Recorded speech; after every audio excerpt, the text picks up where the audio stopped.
Alô, você ligado no canal Papo Técnico, lugar que reúne entrevistas com treinadores e ex-jogadores de futebol. Hoje vamos bater um papo com Marcelo Marelli, técnico do Sertãozinho, campeão e conseguiu o acesso do Paulistão A3 para o Paulistão A2 de 2026. Mas antes faço convite para você, deixar seu like, deixar sua inscrição e o seu compartilhamento para não perder absolutamente nada que acontece no canal Papo Técnico aqui no YouTube.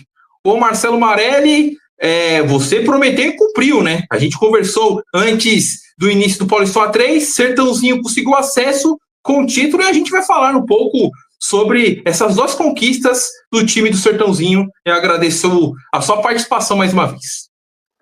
Boa noite, Luiz, boa noite a todos, prazer falar com você mais uma vez.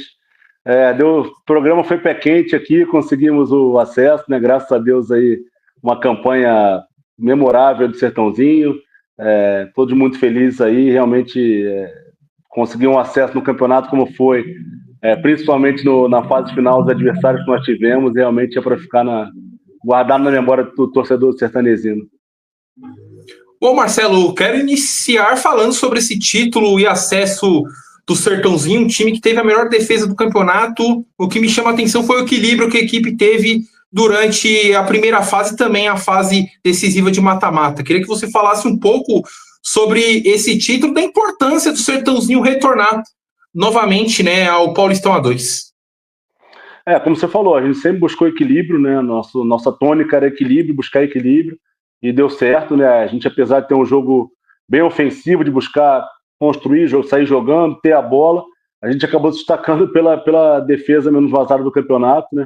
Um trabalho coletivo, um trabalho de todos, né? Obviamente, alguns jogadores da defesa acabaram sendo destacados e premiados no campeonato, mas certamente um processo coletivo ali, sem o pessoal da frente ajudando também, certamente não teria acontecido.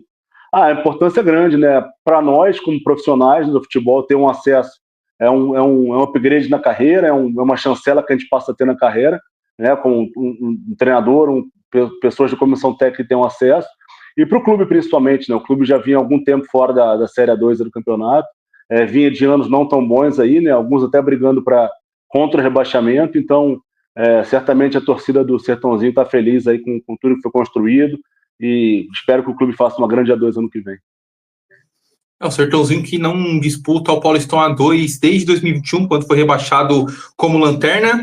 E um ponto interessante dessa campanha do Sertãozinho foi a campanha fora de casa, né? Teve apenas uma derrota que foi para o time do Marília no segundo jogo da semifinal, que garantiu o acesso para a segunda divisão do Paulista. Queria que você falasse um pouco sobre esse desempenho do Sertãozinho como visitante nessa edição de Paulistão A3. Realmente não é uma coisa comum, né? As equipes terem uma campanha melhor fora de casa do que em casa, mas até pela maneira que a gente buscava jogar, sendo uma equipe que construía, tinha bola, as equipes quando vinham jogar na nossa casa acabavam, né, retraindo um pouco, se fechando um pouco, jogando pelo contra-ataque, e fora de casa o contrário, né? As equipes fora de casa acabam tendo que se expor mais, tendo que sair mais, tendo que marcar a gente mais em cima, e a gente conseguiu sempre aproveitar esse espaço, conseguiu ser melhor que o adversário. Obviamente, alguns jogos fora de casa foram muito difíceis, como o Desportivo Brasil, que a gente acabou ganhando por 2-0, mas foi um jogo dificílimo. Em casa, quando a gente precisou realmente em casa ser eficiente, a gente conseguiu ser já na fase de mata-mata, né, contra Marília e contra Catanduva, então, e contra Monte Azul. Então a gente conseguiu ser bem eficiente e conseguiu esse equilíbrio aí de fora e dentro de casa, e que acabou combinando com acesso.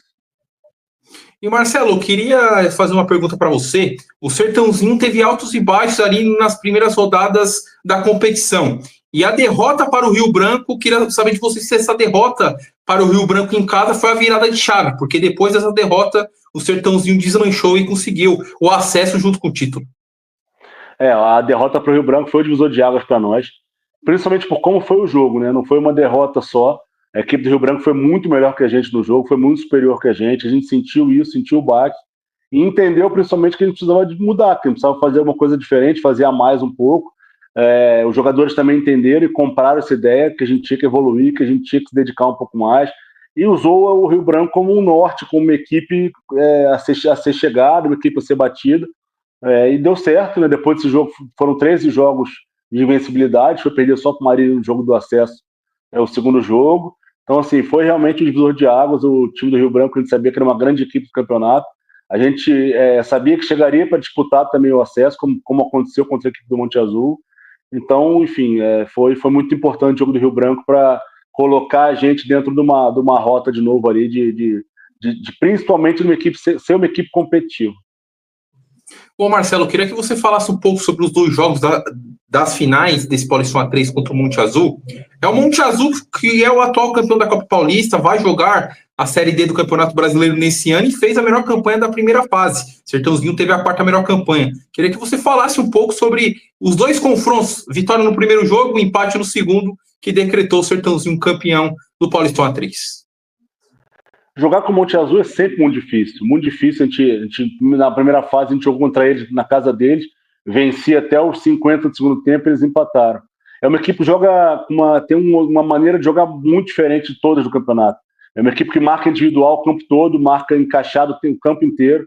É uma equipe que joga com bola longa o tempo inteiro, com ligação direta o tempo inteiro, então está sempre próximo do gol do adversário, né? Está sempre chegando muito próximo do cruzamento. É uma equipe muito boa no jogo aéreo. Então, faz a ligação direta, normalmente ganha a primeira bola no alto, consegue ter a bola já no campo do adversário, usa muitos cruzamentos, tem excelentes definidores na área, excelentes jogadores que brigam muito bem pelo alto. Então, foram jogos muito difíceis. O jogo em casa, a gente conseguiu abrir o placar rápido, eles empataram, e aí o primeiro tempo foi um jogo muito, muito laicar, eles até um pouco melhores que a gente no final do primeiro tempo. E no segundo tempo, realmente, a gente conseguiu se impor, conseguiu fazer os 2 gols ali já próximo do final do jogo, e levar essa vantagem para decidir lá. Lá a gente sabia que a gente teria o contra-ataque à nossa disposição, pela maneira que eles jogavam, né?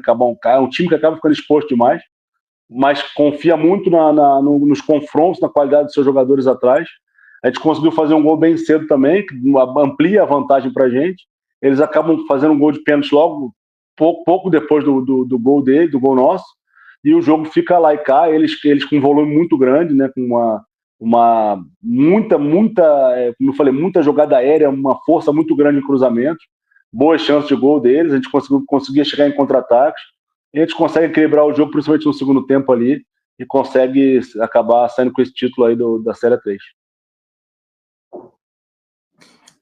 No primeiro papo que a gente teve antes de iniciar o Campeonato Paulistão A3, eu perguntei para você sobre estrutura, você fez elogios à estrutura do Sertãozinho, né, ao mandato do presidente.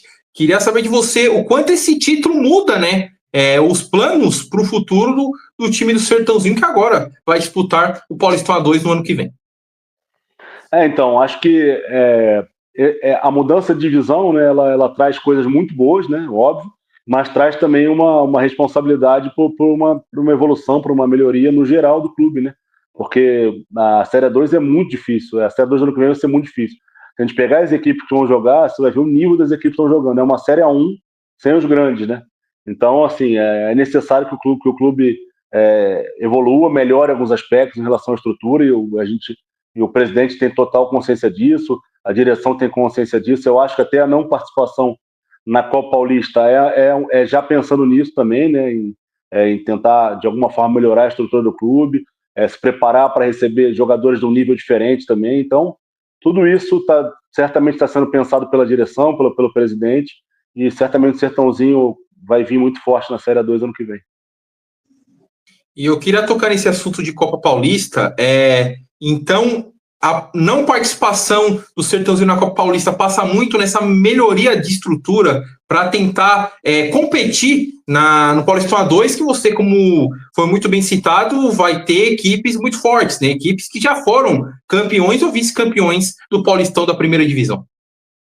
Exatamente. Eu acho que passa muito por isso, passa muito por uma reformulação também do clube, né?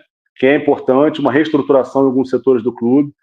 Como eu falei, os atletas que chegam num nível muito alto, né? Então existe uma necessidade de melhoria em alguns aspectos. Acho que também é um campeonato muito mais caro que uma Série A3. Talvez ali, tirando a Série A1, obviamente, nessas divisões menores de São Paulo, nesse salto de divisão para divisão, acho que da Série A3 para a Série A2 é o salto que talvez mude mais o patamar financeiro ali de orçamento, de gastos, de salários, enfim. Então o clube tem que estar preparado para isso também. Então acho também essa não participação na Copa Paulista envolve um pouco também isso aí. Até algo que algumas equipes que foram campeões, né? O Velo Clube no ano passado ganhou 2, não disputou a Copa Paulista. Capivariano ganhou esse ano e também não vai disputar. E eu queria falar mais sobre esse Paulistão A3. A gente falou muito sobre a dificuldade que seria, né, antes de iniciar. Eu agora quero a sua visão depois do campeonato terminado, né? Qual foi essa dificuldade que você encontrou nessa edição de Paulistão A3? Acho que um equilíbrio muito grande entre as equipes, até as próprias equipes que não conseguiram classificar, até as próprias equipes que foram rebaixadas. Não teve jogo fácil. Você vê que teve pouco placar elástico na divisão, não foi uma divisão com goleadas e goleadas, sempre placares próximos, apertados, sempre os jogos decididos nos detalhes. Então foi muito equilíbrio mesmo. Eu acho que nós em Monte Azul subimos, mas acho que pelo menos mais umas 4 equipes aí poderiam ter chegado para ter esse acesso também, né? Acho que Marília com certeza, Catanduva com certeza, Rio Branco com certeza, Desportivo Brasil com certeza. Essas equipes eu digo com certeza elas poderiam ter tido acesso também pela qualidade que elas tinham de time, de jogo, né, de estrutura, se prepararam para isso também. Então, assim, por isso que esse acesso, esse título se torna maiores ainda para nós. Marcelo, o Sertãozinho foi campeão e você foi eleito o melhor treinador do Paulistão A3. Queria que você falasse um pouco como que foi, né, receber esse prêmio, falando da parte pessoal, né, um prêmio que coroou o melhor trabalho, né, do Campeonato Paulista A3. E eu até quero falar um pouco mais sobre esse sistema defensivo que me chama muito a atenção. Eu gosto muito de um futebol para frente, mas a gente sempre fala que a defesa é o melhor ataque, né? Quanto mais você tem um sistema sólido, faz o time ter um pouco mais de tranquilidade para jogar. Então, eu queria que você falasse um pouco sobre esse prêmio de melhor treinador e também sobre esse sistema defensivo que foi sólido, coroando, né, o Sertãozinho com a melhor defesa do campeonato. É uma honra muito grande receber esse prêmio, né? Uma alegria muito grande pelo nível de treinadores profissionais que estavam participando desse campeonato. Eu acho que é para ficar muito lisonjeado, realmente, para ficar muito feliz. Né? Vou guardar esse prêmio aí para sempre, né? Até como foi a premiação, pude levar minha família, enfim, pessoas que estiveram comigo nos momentos difíceis, né? Porque a gente acaba tendo muito momento difícil na carreira, quando a gente perde os acessos, quando a gente tem as decepções, a família está do lado da gente ali, então eu poder estar junto com a minha família nessa premiação foi incrível, né? Isso, como eu te falei, vai ser um momento registrado na minha cabeça para sempre. Eu divido essa premiação com a minha comissão técnica também, porque a gente, como treinador, acaba ficando de frente ali, né? Sempre, mas a gente tem o suporte de muita gente por trás ali trabalhando com a gente no dia a dia, né? Sem essas pessoas não seria possível, sem o staff do clube não seria possível.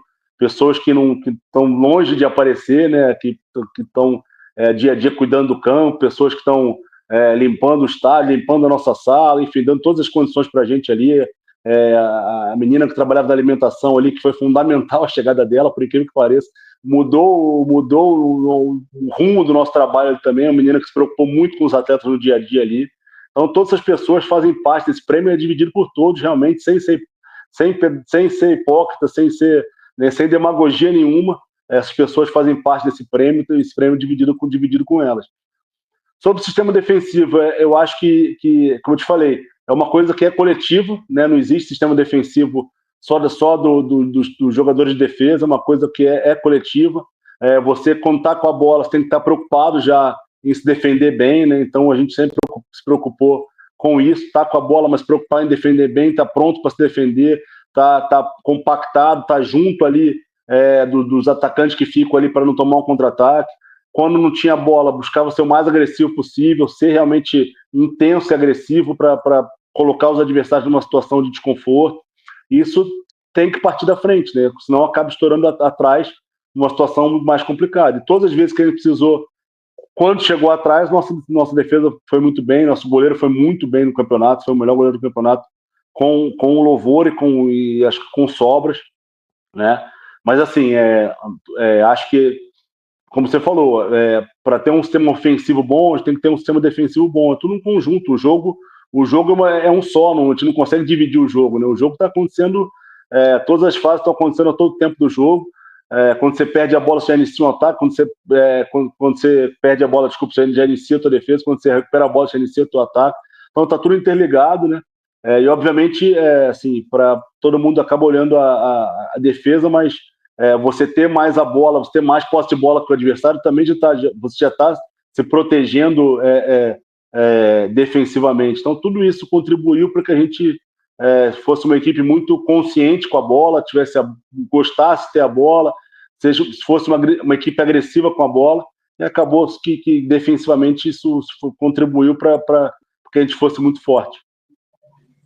Ô Marcelo, para a gente encerrar o nosso bate-papo, o Sertãozinho não vai ter calendário na segunda parte de 2025. Como que estão os planos para sua carreira?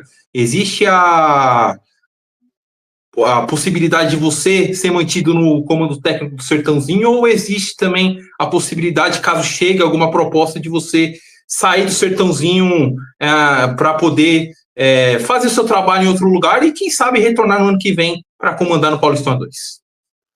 Então, existem algumas possibilidades, né? A gente tem conversado com alguns outros clubes, alguns outros clubes demonstraram interesse, né, pelo trabalho que foi feito. O Sertãozinho demonstra interesse também para a Série A2 do ano que vem. Então, tudo isso vai ser pesado, vai ser conversado e vai ser decidido da melhor maneira possível, né, para que a gente ou siga um trabalho pensando no ano que vem, né, ou esteja em outra equipe também aí, pensando na Copa Paulista, também, dependendo da equipe, talvez pensando já num projeto para o ano que vem também.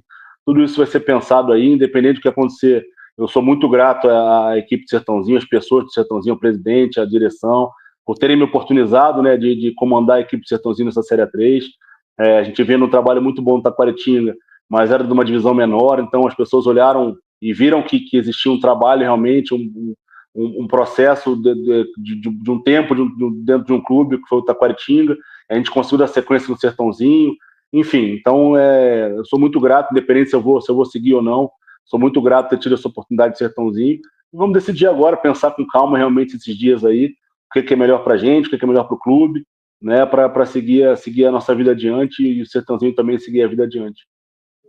Ô Marcelo, quero mais uma vez te agradecer. Segundo papo, né, no Papo Técnico nesse ano, antes de começar o campeonato, agora como campeão e também com acesso garantido, e desejo sorte na sua carreira, sendo no Sertãozinho ou não, e faço convite para a gente bater um papo no futuro, para a gente projetar, falar de futebol, sendo em outro clube, ou também no Sertãozinho, visando o Paulistão A2 de 2026. Com certeza vai ser um prazer, é um prazer estar aqui sempre, estou sempre à disposição de vocês. Momento que precisar de estar aí, né? Muito feliz de estar participando, feliz em voltar sendo campeão e com acesso, né? Acho que, como eu falei, o programa deu sorte, então vamos continuar conversando aí para que nos próximos desafios aí a gente continue tendo sorte aí. E é isso, se você gostou do bate-papo com Marcelo Marelli, técnico do Sertãozinho, faço convite para você. Deixar seu like, deixar sua inscrição e o seu compartilhamento para não perder absolutamente nada que acontece no canal Papo Técnico aqui no YouTube. Então é isso, até a próxima, tchau!